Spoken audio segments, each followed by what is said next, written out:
2023 아이포럼의 두 번째 세션 초거대 AI 시대 대한민국의 미래라는 주제로 계속해서 함께하도록 할 텐데요. 정책 관련 패널 토론을 진행하도록 하겠습니다. 패널 토론의 주제는 안전한 AI 사회를 위한 도전, 윤리, 정책, 국제 협력입니다. 네, 그럼 오늘 패널 토론을 위해서 수고해 주실 분들을 먼저 소개해 드리도록 하겠습니다. 전 한국개발연구원 원장이신 김준경 KDI 국제정책대학원 명예교수님께서 좌장을 맡아주시겠습니다. 큰 박수 부탁드리겠습니다. 네, 계속해서 패널로 함께해 주실 분들 소개해 드리도록 하겠습니다. 정보통신정책연구원 고상원 선임연구위원님 함께해 주셨습니다. 다음으로는 유네스코 세계과학기술윤리위원회 부위원장을 맡고 계신 이상욱 한양대학교 철학과 및 인공지능학과 교수님 함께해 주셨습니다. 네, 마지막으로 김준범 네이버 클라우드 공공정책사업 책임 리더님께서 함께해 주시겠습니다. 큰 박수 부탁드리겠습니다. 네, 그럼 지금부터 본격적인 패널 토론 함께하도록 할 텐데요. 그럼 저는 마이크를 좌장님께 넘기도록 하겠습니다. 좌장님. 네, 감사합니다. 안녕하십니까. 오늘 안전한 AI 사회를 위한 도전, 윤리, 정책, 국제 협력에 관한 정책 세션의 사회를 맡게 된 김준경입니다. 주지하시는 바와 같이 오늘 오전에 연사님들 통해서 말씀 들으셨듯이 이 AI, 인공지능이 지금 우리의 일상생활과 산업에 아주 빠른 속도로 활용되고 있습니다. 아까 어느 연사께서 챗봇의 이제 계산 능력이 2년에 100배씩 빨라지고 있다 해서 그 무어의 법칙보다 이제 50배가 더 높은, 그러니까 이제 상상하기 힘든 정도의 아주 속도, 광속도인 것 같습니다. 그렇기 때문에 우리 입장에서는 이제 그 AI 기술의 이제 국제 경쟁력을 이제 확보, 강화하는 것이 아주 중요한 이제 과제이고요. 동시에 또 AI가 이제 파생할 수 있는 그 문제, 윤리적 문제, 윤리적 그 규범을 또 정리하는 것도 이제 중요한 이제 과제로 좀 떠오르고 있습니다. 그리고 이 AI를 우리 국민들이 이해하고 또 활용할 수 있는 역량이라 할 수 있는 AI 리터러시, 그를 이제 전 국민 대상으로 이제 함양하는 것도 범국가적 과제로 그렇게 이제 되고 있습니다. 그래서 그 이번 세션에서는 우리 이제 국내의 이제 학계, 그리고 또 정책연구소, 또 산업을 대표하는 우리 이제 세 분의 우리 국내 최고의 전문가를 모시고 선진국의 그 AI 활용 현황, 그리고 저희는 이제 윤리적 규범에 이제 초점을 이제 맞춰서요. 이제 선진국에서 윤리적 룰 세팅을 지금 어떻게 논의를 전개하고 있는 것인가, 그거에 대해서 말씀을 드리고요. 그리고 우리나라 한국 사회의 그 AI 관련된 비전, 정책 비전, 그리고 이제 도전 과제를 또 토론해 보고자 합니다. 그래서 아까 소개해 주셨습니다만은 우리 한양대 이상욱 교수님은 이제 우리 국내에서 AI 윤리 분야에 세계적인 명성을 갖고 계신 분입니다. 그래서 오늘 이렇게 모셨고요. 그리고 이제 정책 연구자 입장에서 정부의 입장과 또 정책 연구를 토대로 말씀을 해주시는데, 그 키스디 고상원 선임연구위원님, 고 박사님께서는 이제 선진국의 AI 전략, 그리고 프레임워크, 그리고 이제 그 윤리 규제, 그런 룰에 대해서 이제 논의를 해주고 또 한국에 주는 시사점을 도출해 주시겠습니다. 끝으로 뭐 국내 AI 산업의 1등 선두주자인 네이버 클라우드의 이제 김준범 박사님, 상무님께서 민간에 산업을 대표해서 또 고견을 주시겠습니다. 저희 이제 세션을 이제 시작을 하겠는데요. 첫 번째 토론은 이상욱 교수님께서 해주시겠습니다. 이제 유네스코의 이제 AI 윤리 권고안 작성에 교수님께서는 7년 전부터 이렇게 직접 참여를 하셨습니다. 그래서 이제 유네스코가 어떤 원칙에 의해서 AI 윤리를 정립했는지, 그리고 유네스코의 그 원칙이 글로벌 AI 윤리에 어떻게 기여하고 있는지, 또 한국 사회에 대한 시사점은 무엇인지에 대해서 먼저 말씀해 주시겠습니다. 먼저 한 8분, 9분 내외로 부탁 올리겠습니다. 네, 감사합니다. 최어 선생님께서 굉장히 과분한 소개를 해주셔서 좀 약간 부끄러운데요. 제가 오늘 드릴 말씀은 현재 AI 거버넌스와 관련한 국제 동향을 좀 간단하게 원칙에서 행동으로라고 요약을 해보았습니다. 그래서 그 내용을 먼저 말씀을 드리겠습니다. 저 사진은 이제 2021년 11월에 유네스코 총회에서 이제 AI 윤리 권고가 통과될 때의 사진인데, 중요한 거는 이제 그때까지만 해도 이제 AI 윤리에 대한 다양한 OECD, EU, 미국 백악관 다양한 어떤 윤리 원칙들이 제시되었고, 거기에 대해서 이제 국내 기업들이나 산업계의 반응은 다 타당한 얘기고 공감이 가지만 실제로 이것이 혁신을 저해해서는 좀 곤란하다. 그래서 일단 윤리 원칙 수준에서 좀 더 다양한 논의들을 해보겠다. 자율 규제라든가 이런 대안적 방법들을 찾아보겠다. 이런 대응들이 많았는데, 이제 상황이 AI 윤리는 AI 기술 자체도 워낙 빠르게 바뀌어서 그런지 상황이 굉장히 급박하게 좀 돌아가고 있습니다. 여러 가지 이유들 때문에, 반드시 윤리적인 이유만은 아니고요. 여러 가지 정치적이거나 경제적인 이유까지 포함해서 굉장히 복잡한 이유 때문에 현재 AI 윤리 거버넌스는 EU, 미국, 그리고 미국 중심의 동맹국들 사이에 상당히 미묘한 입장 차이를 조정해 나가면서 거버넌스를 구축하려는 흐름들이 있고, 거기에서 이제 유네스코가 워낙 회원국들이 다양한 이해관계를 가지고 경제 발전 수준이나 기술 발전 수준이 워낙 다른 회원국들이 몰려 있어서 유네스코가 약간 좀 다른 목소리를 내고 있고 죄송합니다. 그런 상황입니다. 그래서 후반부에 제가 그것이 갖는 의미에 대해서 조금 말씀을 드리겠습니다. 일단 현재 왜 이렇게 이제 원칙에서 구체적인 행동, 그게 이제 행동이라는 건 꼭 강한 법률을 의미하는 건 아니고요. 연성 규제까지 포함해서 어쨌든 AI 기술 개발에 어떤 국제적으로 공통된 어떤 대응책이 필요하다 하는 생각을 하게 된 결정적인 이유는 역시 생성형 인공지능 때문입니다. 챗GPT로 여러분들이 익숙하신. 이제 핵심은 그것이 허위 정보나 기만 정보를 너무 쉽게 누구나 만들 수 있고, 또 현재 우리 사회가 굉장히 초연결 사회이기 때문에 그렇게 만들어진 허위 정보나 기만 정보를 쉽게 유포할 수 있기 때문이죠. 그리고 그렇게 직접적으로 허위 정보나 기만 정보를 안 만들더라도 이제 헐루시네이션이라고 해서 생성형 인공지능이 산출하는 결과물에 거짓이 섞여 있는 경우가 있다는 거죠. 많은 분들이 이 자체가 문제라고 생각하는데 사실은 그렇지는 않습니다. 사실은 우리가 완벽하게 참인 것만 말하기도 쉽지 않을 뿐더러 사실 참과 거짓을 판단하는데 좀 애매한 부분들이 있는 내용도 있거든요.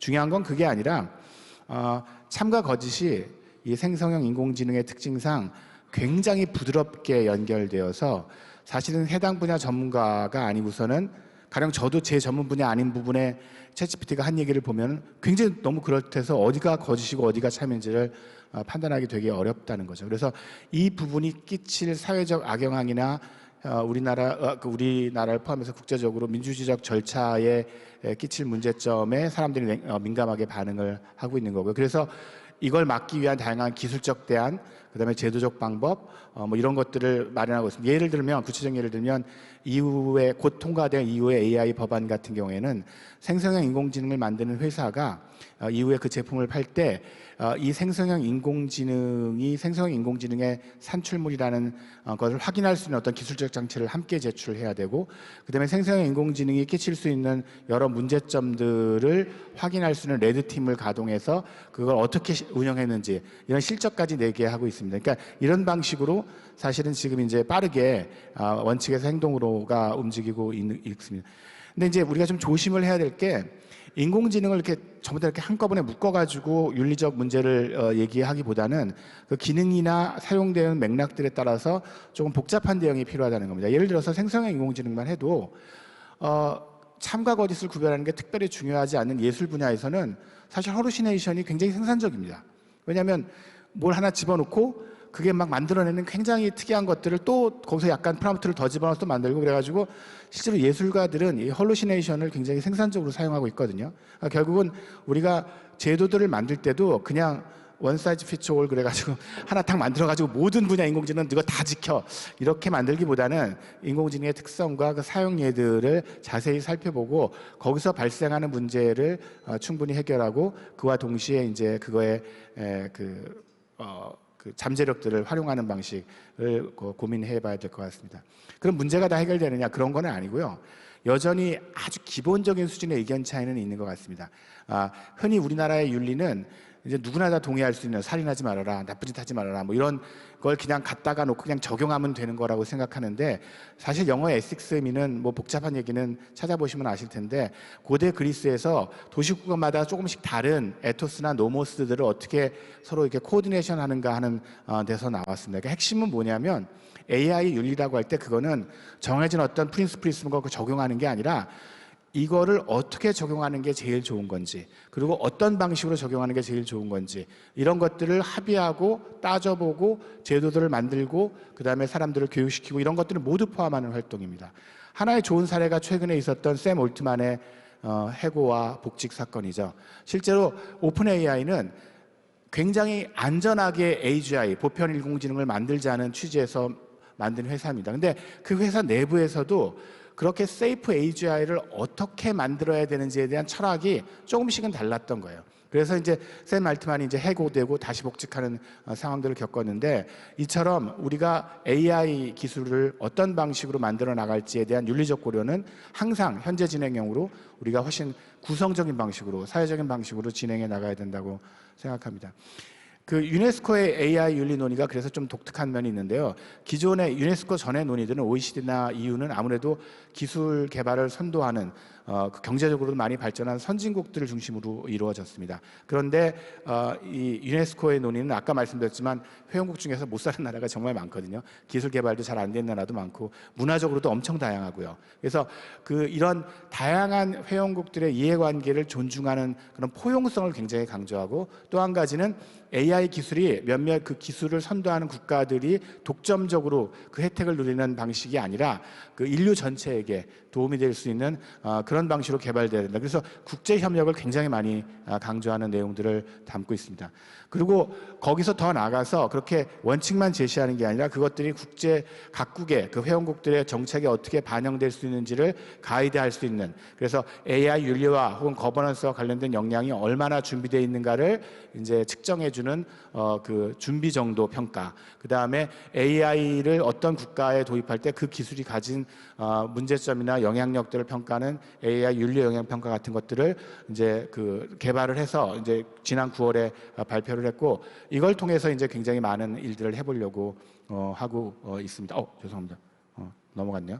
그래서 이런 노력들이 우리에게 주는 그 함의는 뭐냐면 실제로 현재 논의는 분명히 그 미국이나 EU 같이 기술적으로도 앞서고 경제적으로 발전한 나라를 중심으로 이루어지고 있습니다. 그게 그 현실이에요. 그러니까 우리 입장에서는 당연히 그 사람들이 주도하고 있는 논의에 참여해서 그 논의들의 흐름들을 우리의 이해관계를 반영하는 방식으로 그 이끌어 나가고 동시에 그 미니멀한 그 조건들을 추출해서 우리가 미리 대비를 해서 나중에 상호 인증, 그러니까 우리 거를 인증을 통과하면 그쪽도 통과하는 그런 것들을 좀 실리를 챙길 필요가 있습니다.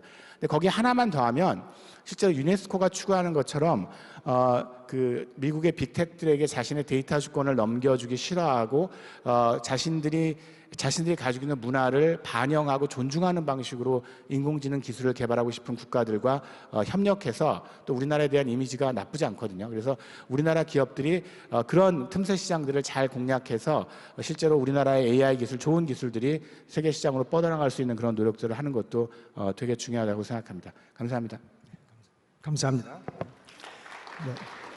네, AI 기술 발전과 그 윤리적 책임 사이의 그 밸런스가 중요하다 이렇게 강조해 주셨고, 특히 그 유네스코가 포용적인 AI 윤리 거버넌스를 발전시키는 데 중요한 역할을 했고, 특히 그 데이터 주권 문제 해결을 위해서 그 글로벌 논의 과정에서 한국이 선진국과 개도국 간의 가교 역할을 해야 한다고 말씀을 주셨습니다. 네, 다음은 키스티 고상원 박사님께서 발표해 주시겠습니다. 신뢰할 수 있는 AI를 위한 선진국의 규제 동향, 그리고 규제 전개 방향, 그리고 한국 정부의 AI 정책 및 전략에 대해서 말씀해 주시겠습니다. 한 10분, 11분 내외로 말씀 부탁드리겠습니다. 네, 감사합니다. 네, 우선 이 자리에서 토론할 수 있게 돼서 무척 영광으로 생각합니다. 네, 우선 선진국에서 금지하고 있는 AI 어플리케이션이 뭔지 한번 짚어보고 넘어가려고 하는데요. 첫 번째로 지금 EU에서 입법 중인 AI 액트에서 용납할 수 없는 위험으로 금지하고 있는 대표적인 어플리케이션이 소셜 스코링입니다. 이게 뭔가 하면은 이제 자연인의 일거수 일투족을 AI를 통해 모니터링하면서 바른 생활을 하고 있는지 점수화하는 거거든요. 지금 중국에서 일부 하고 있고요. 이 부분은 인간의 존엄성을 침해한다는 측면에서 그 AI 액트에서 금지하고 있습니다. 두 번째는 미국의 팔란티어 테크놀로지라는 회사가 있는데요. 이 팔란티어라는 이름은 이제 반지의 제왕 영화 보신 분은 들어보셨을 텐데, 그 반지의 제왕에 나오는 수정 구슬입니다. 모든 걸 볼 수 있는 수정 구슬인데, 이게 범죄를 예측하는 시스템입니다.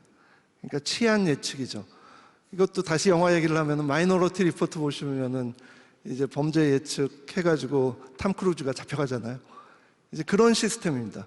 이 팔란티어 테크놀로지는 빈 라덴을 검거하는데 아주 공을 세운 회사이기도 한데요. 모든 나라의 정보기관이 이 팔란티어 테크놀로지의 고객이라고 보시면 됩니다. 근데 그걸 이제 좀 확장시켜서 치안에도 쓰려고 했는데 독일 연방법원에서 이거 위헌이다 이렇게 판정을 했습니다. 그래서 못 씁니다, 이 기술. 그리고 세 번째로 네덜란드 법원에서, 이거는 약간 이른 얘기인데, 2020년 2월에 인권을 침해한다는 이유로 복지 사기를 적발하는 자동 감시 시스템이 있습니다. 이게 발음은 쉬리로 그 애플 쉬리랑 같은데요. 쉬리를 그래서 금지했습니다. 이 이유는 이게 이민자 저소득층이 주로 이 복지 사기를 하는 사람으로 지목이 되기 때문에 이건 차별이다, 이렇게 해서 금지됐습니다. 그래서 이런 게 사실 AI 윤리 문제를 보여주는데요. 이제 내년은 선거의 해입니다. 내년에 전 세계 인구의 반이 넘는 40억 명 이상이 선거에 참여할 걸로 지금 예측이 되고 있습니다. 당장 1월에 대만 대선이 있고요. 2월에 인도네시아, 3월에 러시아 우크라이나 대선, 4월에 한국 총선, 7월에 EU 의회, 11월에는 미국 대선이 있습니다. 결국은 생성형 AI가 작년 11월에 나오면서 이를 악용한 허위 정보의 범람이 우려되는 상황입니다. 그래서 뭐 자유와 인간의 존엄성 침해, 차별, 허위 정보, 이런 AI의 부작용도 우리가 걱정을 하지만, 사실 요즘 무엇보다도 걱정스러운 거는 AI가 인간을 뛰어넘는 슈퍼 인텔리전스를 가지고 인간을 지배할 거다라는 걱정입니다. 이게 실제로 이렇게 많은 분들이 걱정을 하고 있습니다. 그 생성형 AI가 이제 나오면서 이런 걱정은 더 커졌는데요. 영화 터미네이터 보셨겠지만 이제 스카이넷이 사람을 지배하는 거죠. 그런 상황이 진짜 올 거냐? 그런데 올 거라고 생각하시는 분이 위에 있는 분들이고요. 아니다라고 생각하시는 분이 이제 아래에 있는 분들인데, 일단 여러분 잘 아시는 일론 머스크 엄청 걱정합니다. 그 다음에 그 옆에 계신 분이 이제 제프리 힌튼 교수라는 분인데요. 이분이 구글에서 재직하시다가 올해 구글을 그만두셨습니다. 그러면서 하시는 얘기가 난 무섭다. 근데 어떻게 해야 될지는 모르겠다. 그러면서 나오셨거든요. 이분이 소위 AI의 대부라고 불리시는 분입니다. 지금 우리가 쓰는 AI가 이분이 없었으면 생기지 않았을 그런 AI거든요. 근데 이런 분이 무섭다 그러니까 다들 같이 무서워해야 되는 건지 이런 우려가 있습니다. 이분의 제자가 이제 그 옆에 있는 요시아 벤지오 몬트리올대 교수인데요. 이분도 엄청 걱정을 많이 합니다. 그 옆에 있는 스튜어트 러셀이라는 분은 이 AI 교과서 가장 많이 읽는 AI 교과서를 저술하신 분입니다. 스탠포드 대학 교수시고요. 그 다음에 맥스 테그마크라는 분은 MIT 교수신데 Future of Life Institute라고 만들어가지고 언론에서 접하셨겠지만 지난 3월에 그 탄원서를 냈습니다. 챗GPT-4 이상의 AI 개발을 6개월간 중지하라고. 물론 중지하지 않았죠. 이제 그리고 맨 마지막에 계신 분이 일리아 서치캐버라고 오늘 그 기조연설에서 베러티 하딩이 언급하신 알렉스넷이라는 논문을 그 제프리 힌튼이랑 같이 그 저술하셨던 분입니다. 근데 이분은 오픈 AI에서 이번에 샘 알트만을 갖다가 쫓아내는 주역으로 지목됐던 분입니다. 소위 좀 더 우리 조심해야 된다 그러고 샘 알트만 쫓아냈는데 5일 만에 돌아오셨죠. 반대편에 뭐 AI 그렇게 위험하지 않다. 뭐 인류의 생존에 위협을 주겠냐 이렇게 생각하시는 분들도 있는데 이안 르쿤이라는 분도 제프리 힌튼의 다른 제자입니다. 근데 지금 메타 페이스북에 계시고요. 긍정론자하고 뉴욕대 교수십니다. 그 다음에 빌 게이츠, 사티아 나달라 다 마이크로소프트고요. 선다 피차이는 구글 CEO고요. 앤드류 응이라고 스탠포드 대학 교수분, 이분도 뭐 AI 4대 천왕이라고 불리는 학자 중에 한 분인데 이분도 뭐 긍정적으로 보고 있습니다. 그럼 과연 누가 맞는 건지에 대해서는 지금 논쟁이 뜨겁습니다. 이제 AI가 가져올 수 있는 위협을 관리하는 방법에는 세 가지가 있습니다. 하나는 기업의 자유 규제가 있고요. 그리고 국제기구의 연선 규제, 그리고 경성화된 법률이 있습니다. 자유 규제는 미국이 지지하고요. 경성화된 법률은 EU가 지지합니다. AI 규제와 관련된 대표적인 국제기구의 기여는 2019년 5월에 이제 OECD가 인공지능에 대한 권고안 냈었고요. 21년에 유네스코가 인공지능 윤리에 대한 권고를 냈었습니다. 근데 점점 이제 자율 규제에서 경성화된 그 법률로 중심이 옮겨가는 추이가 보이는데요. 10월 30일에 심지어는 미국 백악관이 AI에 대한 행정명령을 발표했습니다. 규제하자는 거죠. 그리고 EU는 AI에 대한 최초 수평 규제는 AI 액트를 갖다 입법하는 과정에 있는데요. 21년 4월에 이제 초안을 작성했는데 이게 유럽 이사회랑 의회 수정안이 22년 12월, 23년 6월에 이제 작성됐고요. 3자 간 대화를 거쳐가지고 최종 텍스트가 금년 말이나 내년 1월에 이제 확정될 겁니다. 그러면은 2년의 유예 기간을 거쳐가지고 AI 액트가 회원국에 적용이 되게 됩니다. 그러면 한국은 어떻게 했냐? 한국은 혁신을 저해하지 않는 방향으로 AI를 규제하기 위해서 노력해 왔는데요.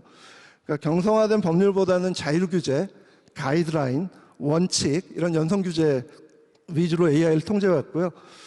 지난 9월에 디지털 권리장전이라는 걸 발표해가지고 국제사회가 함께 추구해 나갈 모범적인 미래상으로서 디지털 혁신을 추구하면서도 혜택을 모두가 정의롭고 공정하게 향유하는 디지털 공동 번영 사회를 이루자 이런 걸 발표를 했습니다. 사실 이런 이니셔티브를 정치인, 각국의 정상이 이렇게 추구하는 경우가 많은데요. 윤석열 대통령이 2022년 9월에 뉴욕 구상이라는 걸 통해서 처음에 발표를 했고요. 그 다음에 다보스 경제포럼 1월, 하버드 케네디 스쿨 4월, 그 다음에 솔로몬 대학 6월, 그 다음에 9월에는 뉴델리 G20 회의랑 다시 뉴욕 디지털 포럼에서 발표를 한 바 있습니다. 그래서 어떻게 보면 대통령이 이 디지털 권리장전이라는 정책을 직접 주도하는 모습을 보여줬습니다. 세계 정상이 이렇게 주도하는 모습이 또 다른 곳에서도 보이는데요. 2020년에 G8라는 게 발족을 했는데요. 이거는 프랑스의 마크롱 대통령이랑 캐나다의 트루도 총리가 주도한 그런 단체고요. 11월에는 영국 블래틀리 파크에서 AI 세이프티 서밋이 열렸는데요. 이거는 영국의 니시 수낙 총리가 주도를 했습니다. 그래서 이 AI 세이프티 서밋이랑 권리장전을 비교해 보면 AI 세이프티 서밋은 인류의 생존권을 위협하는 AI 개발에 대해서만 국제협력을 하자 해가지고 되게 좁게 국제협력을 정의하고 있는데요. 그 디지털 권리장전은 디지털 공동 번영 사회를 이루기 위한 협력을 이렇게 포괄하고 있다는 점에서 상당히 범위가 넓은 점에서 차이가 난다고 그렇게 보실 수 있습니다. 뭐 이 AI 권고안인데 넘어가도록 하고요. 그래서 디지털 권리장전은 뭐 이런 내용이다 그러고 알아두시면 되겠고요. 지금 일단은 이 규제를 하는 게 그러면 혁신을 갖다가 꼭 저해하느냐, 이걸 한번 생각해 봐야 될 것 같습니다. 왜냐하면 규제를 한다고 혁신이 저해되는 게 아니라 적정한 규제를 통해서 혁신이 가속화될 수도 있습니다. 불확실성이라는 게 없어지니까요. 그러니까 자율규제 권고안, 가이드라인, 그리고 경선 법률, 이런 걸 어떻게 믹스할 것이냐, 이 해답을 구하는 게 무엇보다도 중요합니다. 근데 정답은 뭐 아무도 모르는 거죠. 그 정답을 찾아가야 됩니다. 그래서 AI 규제를 얘기할 때 우리가 responsible AI 그리고 trustworthy AI 이렇게 얘기를 하는데, 제가 뭐 영어를 잘하지는 않지만은 느끼는 뉘앙스로는 responsible AI는 좀 자율적으로 잘해보자, 그리고 trustworthy AI는 타율적인 룰 세팅에 의해서 좀 잘해보자, 뭐 이런 것 같습니다. 그래서 결국은 responsible and trustworthy AI를 갖다 구현하기 위해서 노력해야 하고요. 그리고 또 많이 쓰는 단어가 future proof라는 단어인데요. 그러니까 앞으로도 계속 적용될 수 있는, 기술이 이렇게 진화함에도 이 규제가 계속 유효한 이런 규제를 만들어 가야 될 것입니다. 그리고 한국은 지금 경성화된 AI 법안은 없습니다. 10개 이상의 법안이 발의되었지만 아직은 만들어져 있지 않고요. 그래서 빨리 오히려 이 법안을 통과시키는 게 불확실성을 제거하는 방법이라고 저는 개인적으로 생각합니다. 그리고 이 벤 다이어그램인데요. 정말 오랜만에 그려본 벤 다이어그램인데요. 보시면은 G8, OECD, AI 서밋, G20 이렇게 있습니다. 이렇게 있는데 이 네 가지 이 논의에 다 참여한 국가는 G7 국가를 제외하고는 호주, 브라질, 한국, 터키, 튀르키예 이렇게밖에 없습니다. 그러니까 우리가 그래도 국제 논의에 되게 열심히 참여하고 있다, 이렇게 생각하시면 되고요. 이 위에 그 G8랑 OECD는 어떻게 보면은 선진 자유진영의 모임입니다. 이제 저희가 영어로 얘기할 때 like-minded country라는 말을 많이 쓰는데요. 같은 생각을 가지고 있는 사람들이 모인 곳입니다. 그러니까 어떻게 보면 디지털 민주주의를 대표하는 곳이고요. 그 대척점에 있는 게 디지털 권위주의입니다. 그 디지털 권위주의를 대표하는 나라가 중국입니다. 그래서 보시면은 중국이 이번에 AI 세이프티 서밋에는 참석을 했습니다. 저기 중국이 G20 AI 서밋, 그 세이프티 서밋, 인도네시아, 사우디아라비아랑 같이 속해 있는 거 보이시죠? 예. 그래서 제가 시간을 너무 많이 썼는데, 예. 그래서 하여튼 이렇고요. 그 다음에 이제 생성형 AI가 가장 뜨거운 감자인데요. 지금 경상규범을 AI 액트를 통해서 EU가 하고 있고, 최근의 동향을 한번 살펴보는 걸로 제 논의를 끝내도록 하겠습니다. 일단 중국이 7월 13일 날 생성형 AI 관리 방법 채택했고요. 10월 18일 날 1대1도 포럼에서 글로벌 AI 가버넌스 이니셔티브 공표했습니다. 근데 이 1대1로 포럼에서 발표했다는 사실 자체가 중요합니다. 이 얘기가 뭔가 하면 1대1로의 혜택을 받은 국가들은 내 뒤에 줄 서서 중국 AI 이 이니셔티브를 따라오려는 겁니다. 그래서 지금 이 디지털 권위주의와 디지털 민주주의 대립은 계속되고 있고요. 그리고 이제 한국은 그 이번 AI 세이프티 서밋에 이은 미니 정상회의를 내년 5월에 온라인으로 개최할 예정입니다. 그리고 프랑스는 이걸 내년 하반기에 정상회의를 또 개최할 예정입니다. 그래서 한국이 뭐 상당히 국제협력 분야에 열심히 하고 있다. 하지만 이 디지털 민주주의와 권위주의 사이에서 줄타기를 하면서 이걸 잘 이끌어 나가기는 상당히 어려운 과제다라는 말씀을 드리면서 제 토론을 마치겠습니다. 감사합니다. 네, 감사합니다. 네, 그 유럽의 그 제도적 노력과 같이 그 이제 지금 규제를 좀 강화하고 있는데 그런 추세에 맞춰서 우리 이제 한국도 이 글로벌 AI 이 거버넌스 논의에 계속적으로 그리고 더 적극적으로 참여해야 한다고 그렇게 말씀 주셨습니다. 네, 이어서 그 네이버 클라우드 김준범 상무님께서 토론해 주시겠습니다. 그 기업의 AI 윤리 실천 사례를 말씀해 주시겠습니다. 한 10분 내외 발표 올리기 부탁드리겠습니다. 안녕하십니까. 방금 소개받은 네이버 클라우드 김준모입니다. 오늘 제가 저희 네이버가 이미 뭐 실행하고 있는 AI 윤리의 어떤 실천 사례에 대해서 좀 가볍게 말씀을 좀 드리려고 합니다. 저희 네이버는 AI를 어떤 그 일상의 도구로 보고 있습니다. 기술이라기보다는. 네이버가 사실 AI를 도구로 보는 이유는 AI 개발과 이용에 있어서 사람이 가장 최우선 되어야 된다고 생각을 하기 때문입니다. 그리고 AI가 보다 쉽고 편리하게 활용될 수 있어야 한다는 네이버의 방향성이 네이버의 AI 윤리에 담겨 있다. 이렇게 말씀드릴 수 있겠고요.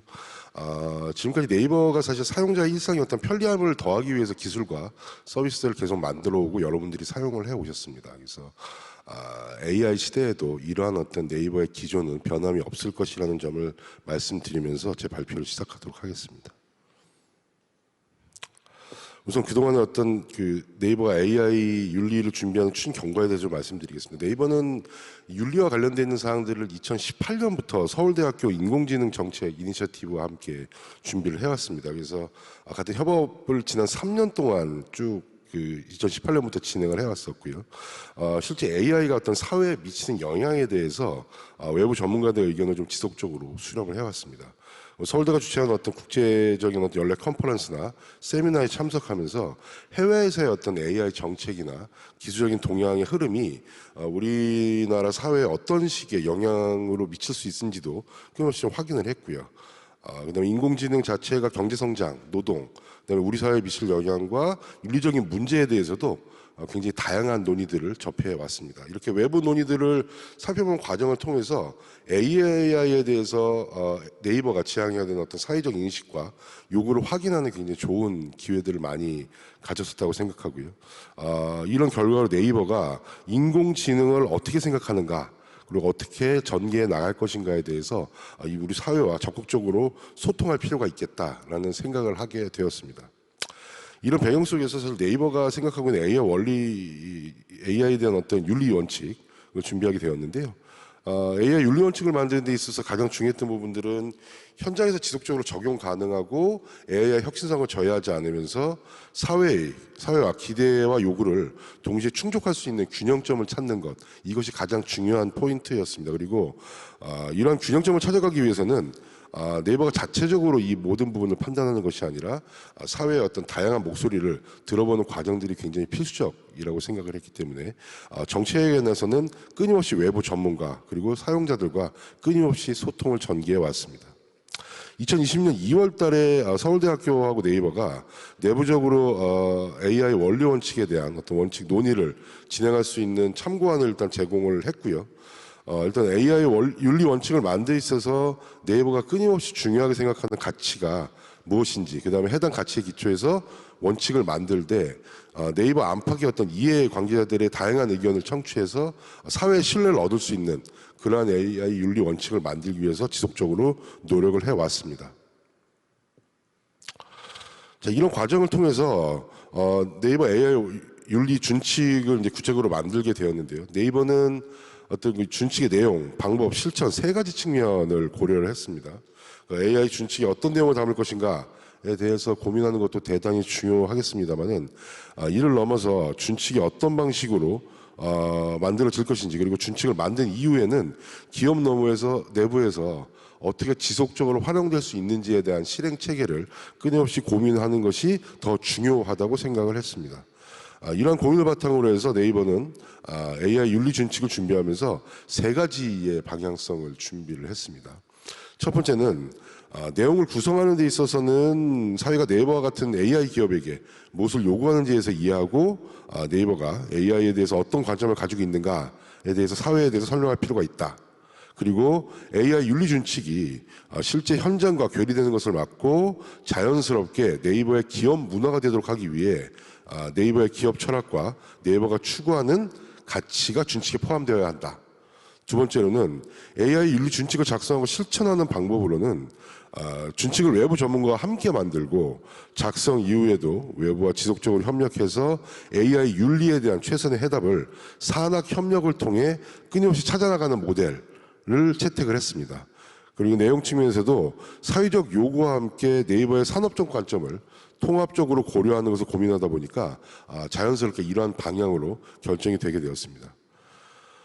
마지막으로 향후 AI 윤리 준칙의 실천 측면에서는 준칙이 직접 적용된 사례를 통해서 이를 구체화하는 과정이 되게 중요하다고 판단을 했습니다. 그래서 AI 윤리 준칙을 적용한 실제 현장 사례들이 제시될 수 없다면, 만약에 없다면 그 준칙은 현장에서 사용할 수 없을 만큼 추상화되어 있을 가능성이 높다고 판단을 하기로 했습니다. 그래서 작성된 AI 윤리 준칙과 현장에서의 AI 개발 활용이 괴리되지 않기 위해서는 현장의 사례를 중심으로 원칙을 구체화하고 지속적으로 개선하는 과정을 만들어 나가야 되겠다라고 판단을 했습니다. 자, 이렇게 해서 만들어진 네이버의 어떤 윤리 준칙의 방향성을 설명을 드리면, 첫 번째는 사용자의 어떤 일상에 편리함을 더하기 위해서 네이버는 쭉 기술을 개발해 왔습니다. AI 역시 일상의 도구로 활용될 수 있도록 발전시켜 나가고 있고요. 네이버는 AI가 우리의 삶을 편리하게 만들 수 있는 기술이기는 하지만 세상의 모든 다른 것처럼 완벽할 수 없다는 점을 잘 인식을 하고 있습니다. 따라서 네이버는 AI가 사람을 위한 일상의 도구가 될 수 있도록 지속적으로 살펴보고 개선해 나가도록 하겠습니다. 두 번째는 다양성의 존중입니다. 네이버는 다양성을 통해서 연결이 큰 의미를 가질 수 있도록 기술과 서비스를 구현을 해왔습니다. 그 과정에서 사용자에게 다채로운 기회와 가능성을 굉장히 많이 열어왔고요. 어떤 합리적인 기준이 없이 부당한 차별이 발생되지 않도록 최대한의 노력을 늘 기울여 왔습니다. 네이버는 그 AI 서비스에서도 부당한 차별을 방지하고 다양한 가치가 공존하는 경험과 기회를 제공해 나가도록 하겠습니다. 세 번째로는 합리적인 설명과 편의성의 조화입니다. 네이버의 인공지능은 기술을 위한 기술이 아닙니다. 앞서 말씀드렸던 것처럼 기술적 지식이 없이도 누구나 손쉽게 활용할 수 있는 도구가 되어야 될 것이고, 네이버는 서비스 편리함을 추구하면서도 사용자의 요구가 있거나 필요한 경우에는 AI 서비스에 대해서 쉽게 이해할 수 있도록 사용자의 눈높이에 맞도록 충분히 설명하고 알려드리도록 하겠습니다. 네 번째로 안전을 고려한 서비스 설계입니다. 사람을 위한 어떤 일상의 도구인 인공지능이 사실 사람의 생명과 신체를 위협하는 상황이 발생돼서는 안 되겠죠. 네이버는 어떤 개발부터 운영에 관련되어 있는 모든 전 과정에 대해서 안전을 고려해서 서비스를 설계하고 있고요.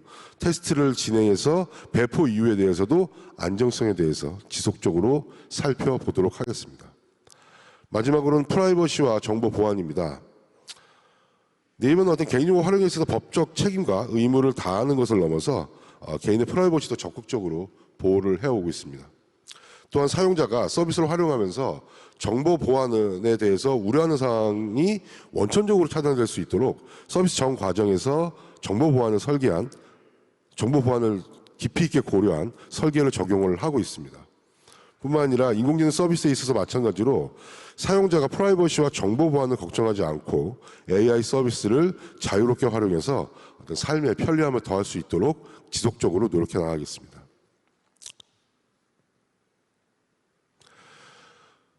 마지막으로 그 AI 윤리 준칙 발표 위의 실천 방안입니다. 네이버는 지금까지 소개해드린 어떤 그 AI 윤리 준칙을 앞으로 어떻게 실천해 나갈 것에 대해서 많은 고민을 하고 있습니다. 그 결과 곳곳에서 아직 다양한 방식이 시도되고 있는 중이다라는 점을 감안해서 네이버도 네이버의 문화에 맞게 여러 단계의 실험을 거치는 것이 좋겠다라고 판단을 하였습니다. 그래서 첫 번째로는 메일링 그룹의 유연한 커뮤니케이션 채널을 마련해서 프로젝트 진행 또는 서비스 개발 시 AI 윤리 준칙과 관련된 사안을 논의할 수 있는 커뮤니케이션 채널을 만들고 운영하도록 하겠습니다.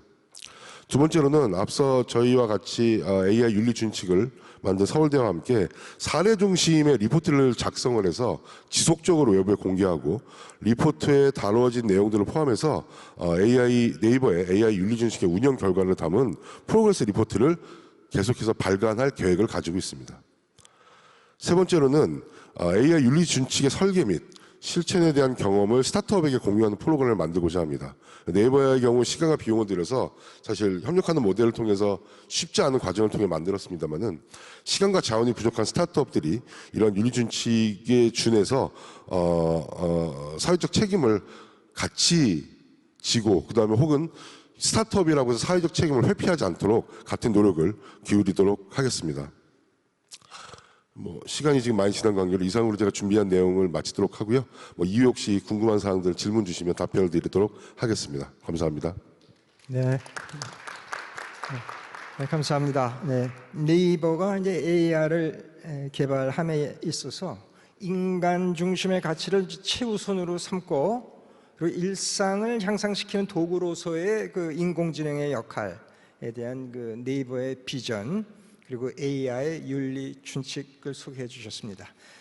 네, 한 번 더 이상욱 교수님께 추가 말씀 부탁드리겠습니다. 그 AI 리터러시 강화 방안에 대해서 지금 한양대에서 인공지능을 지금 교육하고 계시는 교수님, 고견 부탁드리겠습니다. 한 4분 정도 말씀 부탁드리겠습니다. 앞서서 말씀드렸지만 지금 현재 그 네이버 기업 차원에서도 그렇고 고 박사님께서 굉장히 잘 말씀해주신 국제 그 거버넌스 구축 과정에서도 그렇고 AI 기술이 인류 복지에 기여할 수 있는 잠재력이 충분한데, 근데 위험성도 굉장히 많고, 그러면 어떻게 우리가 소중하게 여기는 사회적 가치, 대표적인 게 이제 베이직 휴먼 라이츠, 이제 기본권이죠.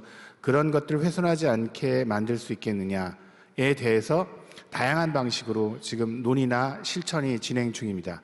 근데 이런 논의나 실천이 정책 기반자나 아니면 기술을 만드는 개발자들 아니면 기업계에 계신 분들만 사실은 이 문제를 고민하고 해결해야 되는 게 아니라 사용자들도 사실은 이런 문제들에 대해서 이해하고 중요성을 파악하고 그것들에 대해서 어떻게 대응하고 목소리를 내고 우리는 이런 종류의 AI를 원한다. 이런 식의 어떤 상호작용이 굉장히 필요하거든요. 실제로 유네스코 권고가 가지는 특징 중에 하나가 다른 윤리 원칙들보다 전주기적 과정, 그러니까 AI가 제일 처음에 만들어지고 설계 원칙들이 세워지고 그다음에 그것들을 구체적으로 훈련시키고 그다음에 나중에 사용하고 폐기하는 것까지 그 AI의 전주기적 과정에서 발생하는 윤리적 문제를 전반적으로 다 다뤘다는 특징이 있거든요. 그래서 실제로 유네스코의 E가 그게 교육이거든요. 그러니까 실제로 UN 기구 중에서 교육을 다루는 대표적인 기구인데 유네스코에서 아예 저런 보고서를 냈습니다. 정책 기반자들을 대상으로 AI 리터러시 교육은 이렇게 시키는 게 바람직하다. 근데 그 내용을 보면 제가 약간 드리고 싶은 말씀과 연결이 되는데, 그러니까 저게 사실은 어떻게 보면 국제 표준이라고 할 수 있는 거죠. 적어도 굉장히 대표적인 견해 중에 하나라고 할 수 있는데, 우리나라에서 진행되고 있는 AI 리터러시 교육과는 굉장히 차이가 있다는 걸 볼 수 있습니다.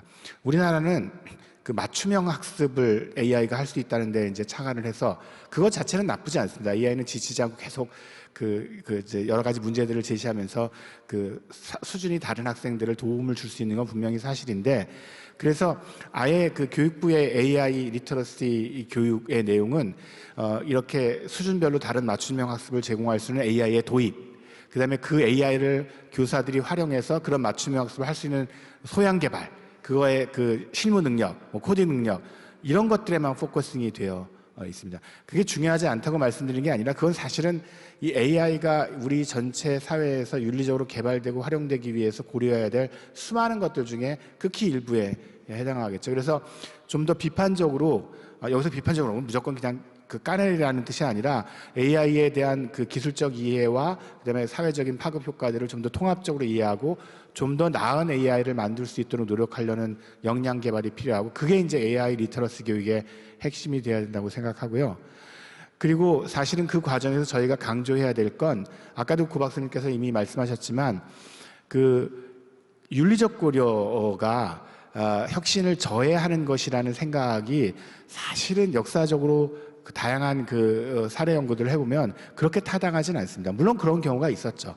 그 규제나 윤리적 고려가 혁신을 저해한. 그런데 많은 경우에는 실제로 그 기술을 개발하는 사람들이 마땅히 치러야 될 그런 어떤 비용들을 그 외부에 떠넘김으로써, 가령 저 책에서 이제 그런 사례들이 굉장히 많이 나와 있는데요. 예를 들어서 환경 비용 같은 것들을 자기들이 지불 안 하고 그냥 폐수 흘려보내고 그다음에 이제 공기에 나쁜 거, 그렇게 함으로써 사실은 혁신을 이뤘을 때 수지타산이 맞았지, 사실은 처음부터 좀 제대로 그런 윤리적 고려들을 하는 방식으로 기술을 개발했을 때 오히려 사회적 비용을 줄일 수 있었다라는 수많은 연구가 있습니다. 그래서 그 윤리를, 혁신을 저해하는 어떤 방해자로 보기보다는 좀 더 바람직한 방향으로 기술을 발전시킬 수 있는 일종의 조력자 혹은 촉진자로 생각하는 관점들을 좀 유지할 필요가 특히 AI 윤리 개발에서 있다고 생각합니다. 네, 감사합니다.